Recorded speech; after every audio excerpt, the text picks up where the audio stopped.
जय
जय राम कृष्ण हरी, जय जय राम कृष्ण हरी, जय जय राम कृष्ण हरी, जय जय राम कृष्ण हरी, जय जय राम कृष्ण हरी, जय जय राम कृष्ण हरी, राम कृष्ण हरी, जय जय राम कृष्ण हरी। पुंडलीक वरदा हरी विठ्ठल, श्री ज्ञानदेव तुकाराम, पंढरीनाथ महाराज की जय। महायोग पीठे तटे भीमरथ्यां, वरं पुंडरीकाय दातुं मुनीन्द्रैः, समागत्य तिष्ठन्तमानन्दकन्दम् परब्रह्मलिंगं भजेत पांडुरंगम। आता मी हा जो श्लोक म्हटला हा भगवत पूज्यपाद श्रीमदाद्य जगद्गुरु शंकराचार्यांनी केलेला आहे। भीमा नदीच्या तटावर महान योगांचं पीठ असलेलं, ज्या स्थली अगणित मुनींद्रांकडून पुंडलिकाला वर देण्यासाठी परब्रह्म परमात्मा पांडुरंग या स्वरूपामध्ये प्रकट झालेले आहे, अशा त्या आनंदाचा कंद असणाऱ्या या परब्रह्माची मी अखंड पूजा करतो। मंडळी, असं हे योगपीठ असलेलं पंढरी, या पंढरपुरामध्ये आज आपल्याला जायचं आहे। या महायोगपीठ पंढरी नगरीमध्ये दामाजी शेठ रेळेकर या नावाचे शिंपी काम करणारे सद्गृहस्थ, त्यांची पत्नी गोणाबाई हिच्या समवेत राहत आहे। वास्तविक हे कुटुंब पंढरपूरच्या जवळच असलेलं नरसी बामणी या नावच्या गावचं, परंतु या दामाजी शेठनं पंढरपूरच्या पांडुरंगाची अतिशय आवड, अखंड पंढरीची वारी या दामा शेठजींच्याकडे असलेली। बरं, व्यवसायाच्या निमित्तानंही पंढरपूर हे जास्ती सोयीचं म्हणून आपल्या पत्नीसह वर्तमान हे दामाजी शेठ रेळेकर पंढरपुरामध्ये राहायला आले। छोटं कुटुंब, आणि याच दामाजी शेठ रेळेकरांच्या आणि गोणाईच्या पोटी महान भगवद्भक्त असे, ज्यांना उद्धवाचा अवतार मानता येईल असे नामदेव महाराज जन्माला आले। नामदेव महाराज म्हणजे सगुण भक्तीचा मूर्तिमंत पुतळा। आपल्या लढिवाळ भक्तीने भगवंताशी सख्य भक्ती मांडलेली या नामदेवांनी संस्कारक्षम वयामध्येच माता पित्यांना या मुलाचे पाय पाळण्यात कसे दिसले पहा। एक घटना अशी घडली, दामा शेठजींना काही कामानिमित्त परगावी जावं लागणार आहे आणि आपल्या मुलाला, या नामदेवाला दामा शेठजींनी सांगितलं नामया, माझ्या पांडुरंगाला उपाशी ठेवू नकोस बरं, त्यांना जेवू घाल, अर्थात नैवेद्य समर्पण कर. मंडळी, नैवेद्य समर्पण करायचा असतो, दाखवायचा नसतो बरं. आपण नैवेद्य दाखवतो. वास्तविक यथा देहे तथा देवे. नामदेवांनी आपल्या वडिलांचा हा शब्दशः उचलला. छोटे नामदेव नैवेद्याचं ताट घेऊन पांडुरंगाच्या समोर आले. जसं एखाद्या व्यक्तीला आपण भोजनाचं ताट समोर ज्या भावनेने ठेवतो, त्याच भावनेने नामदेवांनी ते भोजनाचं ताट, नैवेद्याचं ताट पांडुरंगाच्या समोर ठेवलं आणि पांडुरंगाला आग्रह करतायत, प्रभू सावकाश होऊन द्या बरं, माझ्या आईने अगदी तुमच्या आवडीचा स्वयंपाक केलेला आहे. नामदेवाच्या डोळ्यातले ते अत्यधिक सात्विक भाव, दाटून आलेला कंठ, पांडुरंग काही जागचे आले ना. तो नामदेव विनवणी करतायत, देवा अहो सुरुवात करा लवकर, मलाही भूक लागलेली आहे, मलाही जेवण करून शाळेत जायचं आहे. देव काही हाले ना. नामदेव काकुलतीला येत आहेत. केशवा माधवा, गोविंदा गोपाळा, जेवी तू कृपाळा पांडुरंगा. पांडुरंगा जेव रे लवकर. नामदेव धावा करतायत. धावा करून करून नामदेव थकले, ग्लानी आली आणि अशा ग्लानीतच पांडुरंगाच्या समोर डोकं टेकलेले नामदेव, आणि आश्चर्य असं, ऐसी ग्लानी करता विठ्ठल पावला, नैवेद्य जेवला नामयाचा. भगवान तिथे प्रगट झाले आणि भगवान जेवतायत आणि जेवता जेवता घास नामदेवांनाही भरवतायत.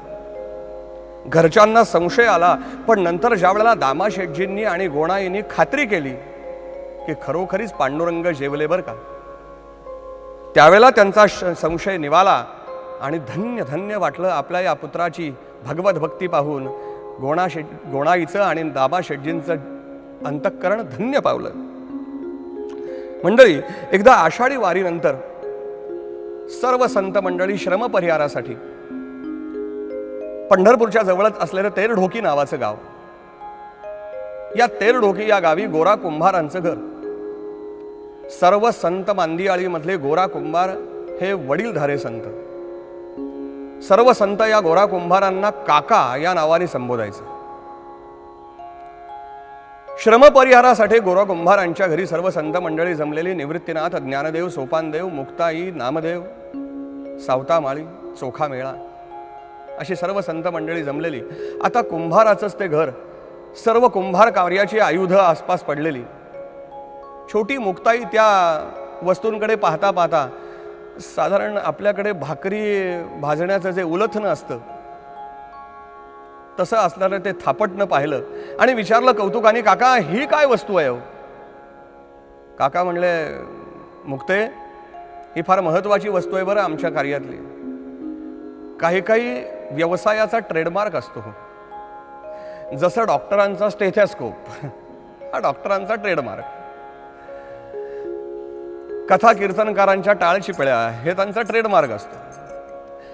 तसं हे थापटणं फार महत्वाचं आहे आमच्याकडे. म्हणले याचं काम काय? अगं म्हणले, मुक्ते हे चाक, या चाकावरती मडकं घडवायचं, पलीकडं हे आवं आहे, त्याच्यामध्ये ही मडकी भाजायची आणि ती भाजल्यानंतर ती भाजली आहेत का कच्ची आहेत हे या थापटण्याने थापटून तपासायचं. जर टणटण आवाज आला तर समजायचं भाजलेलं आहे. जर बद्द आवाज आला तर लक्षात घ्यायचं की अजून याला भट्टी दाखवायला पाहिजे. मुक्ताई हसली. तिच्या हसण्यामध्ये गूढ रहस्य होतं. म्हणली, काका ही पृथ्वी हेही एक आवच ना. या सृष्टीमध्ये, या पृथ्वीमध्ये भगवंतानी हा जो भवताप दिलेला आहे हा ही एक अग्नी आहे आणि ही सगळी आमची मडकी आहेत. याच्यामधली ही जी बुद्धी आहे ही कच्ची आहे का पक्की आहे? काका बघा ना, तुम्ही जरा तपासा ना. मुक्ते, अगं इथे सर्व संत अधिकारी मंडळी जमलेली आहेत. नाही म्हणले काका, तुम्ही आमची मडकी तपासा. आता ह्या मुक्ताईचा हट्ट. ठीक आहे, काकांनी ते थापटणं घेतलं आणि सगळ्या संतांना बसायला लावलं मुक्ताईनी. तो लढिवाळपणा मुक्ताईचा. नामदेव जरा गुस्सातच होते हो. नाही म्हणलं तरी थोडंसं त्यांना थोडीशी ही गची बाधा झालेली होती, कारण अजून गुरुकृपा नव्हती. आमचं आर्याकार मोरोपंत म्हणतात ना, सद्गुरु अनुग्रहाविण, सद्गुरु अनुग्रहाविण श्री हरीला कठीण सर्वथा पटणे. गोरा संत परीक्षी मस्तकी हाणून सर्व थापटणे. गोरोबा काका पुढे आले. निवृत्तीनाथांनी आदराने आपलं मस्तक पुढे झुकवलं. काकांनी हळुवारपणे थापटलं. निवृत्तीनाथ हसले. तसेच ज्ञानदेवही, तसेच सोपानदेवही. आता पाळी आली नामदेवांची. नामदेव काही झुकायला तयार नाही, ताठच, डोक्यावर पगडी तशीच. मुक्ताई म्हणतीये, नामया दादा ती डोक्यावरची पगडी काढा ना, काकांना तुमचं मडकं तपासू देत ना. असं म्हणता क्षणी डोळे मोठे करून नामदेवांनी मुक्ताईकडे पाहिलं आणि नामदेव म्हणतायत, मुक्ते, सख्य असे श्री हरीचे जयाचे त्याची परीक्षा योग्य नसे. सख्य असे श्री हरीचे जयाचे त्याची परीक्षा योग्य नसे. तुम्हा सवे मी बसे तरी पण माझी योग्यता थोर असे. असं म्हणल्यानंतर मुक्ताई टाळ्या पेटायला लागली. नामा कच्चा, नामा कच्चा, नामा कच्चा. तसे नामदेव पुढे म्हणाले, मुक्ते, मी न थांबतो पळभर येथे जाऊनी पुसतो श्रीहरीला. मी न थांबतो पळभर येथे जाऊनी पुसतो श्रीहरीला. रागावून मग नामा उठला क्रोध तयासी नावरला. पांडुरंगालाच विचारतो की मी कच्चा आहे का पक्का आहे. नामदेव तरातरा उठले. धावत धावत पंढरपुरामध्ये आले, राऊळामध्ये आले. हाक मारली, पांडुरंगा. तर ही सगळी योजना भगवंताचीच होती हो. मुक्ताईलाही प्रेरणा त्यांनीच दिलेली होती. भगवंताला तरी कसं आवडेल हो की आपला हा सखा, आपला बहिष्ठर प्राण असलेला नामदेव थोडासा कच्चा राहावा. नामदेवांनी डोळ्यात पाणी आणून विचारलं, पांडुरंगा तूच सांग मला, मी कच्चा की पक्का. भगवान हसले. म्हणले, नाम्या, तुला खरं सांगू का बरं वाटेल असं सांगू. नामदेव म्हणले, देवा मला बरं वाटेल असं खरं खरं सांगा. म्हणले, नाम्या, बरं वाटेल असं का बरं होईल असं. काय आहे, औषध कडू जरी असलं तरी परिणामतः जर ते अमृतासारखं काम करणारं असलं तर कडू औषध सुद्धा ते घ्यावंच लागतं ना. नाम्या, खरं सांगू, मुक्ताई जे म्हटली ते खोटं नाही आहे. तू कच्चा आहेस. कच्चा आहे म्हणल्यानंतर नामदेवांना असंही झालं. नामा म्हणतोय, देवा मी कसा कच्चा. अरे तू तर माझ्या हातचं जेवतोस, माझ्या बरोबर बोलतोस, माझ्या कीर्तनामध्ये तू नाचतोस, तरीही मी कच्चा. म्हणले, नाम्या, याचं कारण असं की मी फक्त तुझ्या बरोबर बोलणारा, तुझ्या हातचं जेवणारा, तुझ्याशी खेळणारा, तुझ्या बरोबर नाचणारा एवढाच तो काय मी, अशी माझी तुला ओळख आहे. पण या अवघ्या विश्वामध्ये मी भरलेलो आहे. भूजल तेज समी रख रविशिशी काष्ठादिकी असे भरला. स्थिरचर व्यापुनी अवघा जो जगदात्मा दशांगुळे उरला. हे माझं विश्वात्मक रूप, हे जोपर्यंत तुला आकलन होत नाही नाम्या, तोपर्यंत तुला पक्केपण येणार नाही. मग देवा दाखवा ना. तसं नाही रे दाखवता येत नाम्या. त्यासाठी सद्गुरूंचं पोट धरून यावं लागतं. मग देवा तुम्हीच माझे सद्गुरू व्हा, असं नाही होऊ शकणार नाम्या. कारण आता तुझं माझं एवढं सख्य झालेलं आहे की सद्गुरूंच्या बद्दल जो आदर असावा लागतो, अंतःकरणात जे स्थान असावं लागतं, ते माझं तुझ्या अंतःकरणात नाही. नाम्या, खरं सांगू, अरे माझ्यापेक्षाही सद्गुरू मोठा आहे. मग देवा माझे सद्गुरू कोण. विसोबा खेचर. नाम्या, औंढ्या नागनाथाला जा. त्यांचा कृपा वरदहस्त मस्तकावरती असल्याशिवाय त्यांची सेवा घडल्याशिवाय तुला पक्केपण येणार नाही. नामदेवांनी जड अंतःकरणाने पंढरी सोडली, देवाचा निरोप घेतला. देवही नामदेवांना सोडायला वेशीपर्यंत आलेले होते. नामदेव औंढ्या नागनाथाला आले. भगवान शंकरांचं ते प्राचीन मंदिर. नामदेवांनी मंदिराच्या गर्भगृहामध्ये डोकावून पाहिलं तर विसोबा खेचर विदेही अवस्थेमध्ये पहुडलेले, देहाचं भान नाही, ब्रह्मानंदी टाळी लागलेली. आणि आश्चर्य असं नामदेवांनी पाहिलं तर विसोबा खेचरांचे पाय भगवान शंकरांच्या पिंडीवरती. नामदेवांनी विचार केला, पांडुरंगाने आपल्याला चुकीचा पत्ता दिला का काय, असंच दिसतंय कदाचित. आणि हाक मारली मोठ्यांनी, म्हणले अहो कसे पहुडलात, हे मंदिर आहे. नामदेवांची ती गर्जना ऐकली. विसोबा खेचर मनामध्ये हसले, ओळखलं पांडुरंगाने पाठवलेलं पार्सल पोहोचलं इथपर्यंत. आणि आवाज तर चांगला मोठा दिसतोय, येऊ द्यात. विसोबा खेचर तसेच म्हणाले, बाळा बरं झालं आलास रे, माझी इंद्रिय मलाच अनावर झालेली आहेत, तूच ये आणि मला उठव, माझे पाय बाजूला कर. नामदेव तरातरा खाली आले, पाय उचलले. तो विसोबा खेचरांनी मस्तकावर हात ठेवला, नामदेवांच्या पायाला स्पर्श झालेला.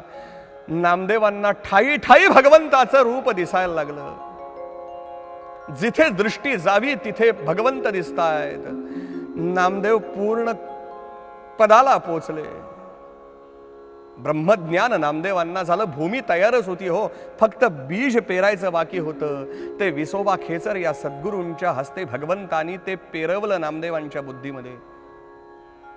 पूर्ण झाले नामदेव. आणि जे नामदेव भगवंताला प्रथम केवळ सगुण रूपामध्ये पाहू शकत होते, तेच नामदेव कुत्र्यानं रोटी पळवल्यानंतर, अहो पांडुरंगा नुसती रोटी खाऊ नका हो, त्याचे जरा तूप लावा नाहीतर तुमच्या पोटात दुखेल, असं म्हणून नामदेव कुत्र्यामागं धावू लागले. भगवंत म्हणाले, माझा नामा आता तयार झाला. असे नामदेव सद्गुरु कृपेने पूर्ण तयार झाले.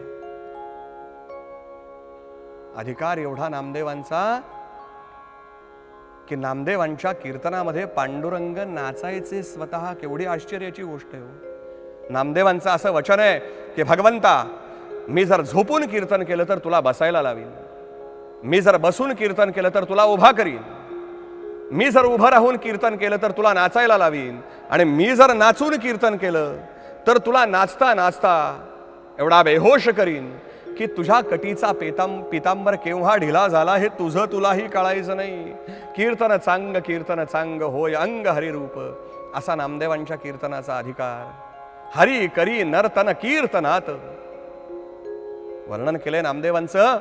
हरी करी नर्तन कीर्तनात, स्वानंद साम्राज्य वसते मनात, पंजाब प्रांतात घेती विसावा, नमस्कार साष्टांग श्री नामदेवा. पंढरीनाथ महाराज की जय.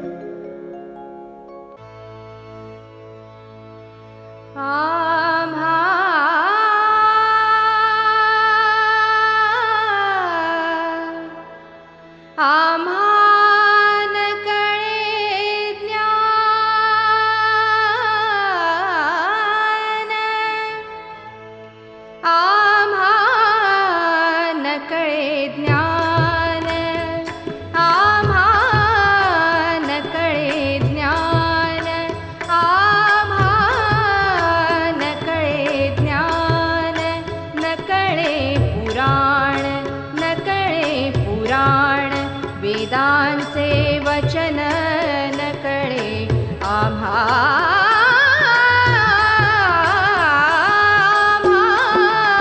न कळे ज्ञान, आम्हा न कळे ज्ञान.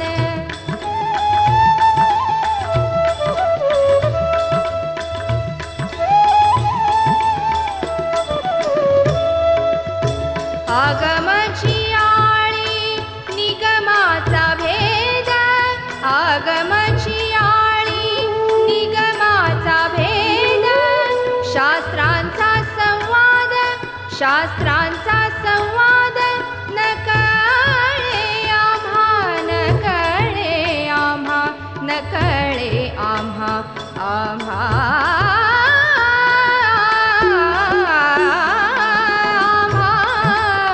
न कळे ज्ञान, आम्हा न कळे ज्ञान.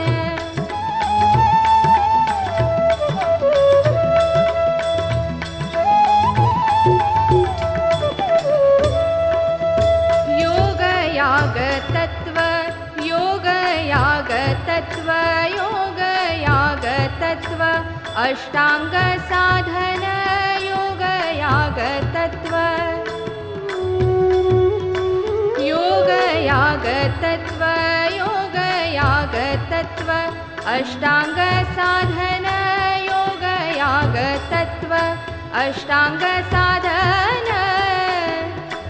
न कळेची दान,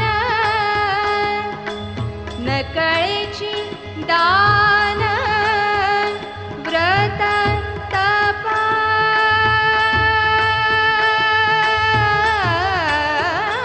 आम्हा न कळे ज्ञान, आम्हा न कळे ज्ञान, आम्हा न कळे ज्ञान.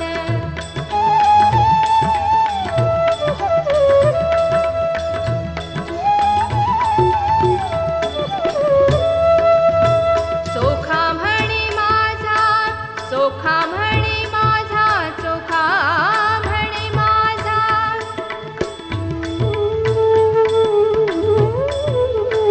चोखा म्हणे माझा भोळा भाव देवा, चोखा म्हणे माझा भोळा भाव देवा.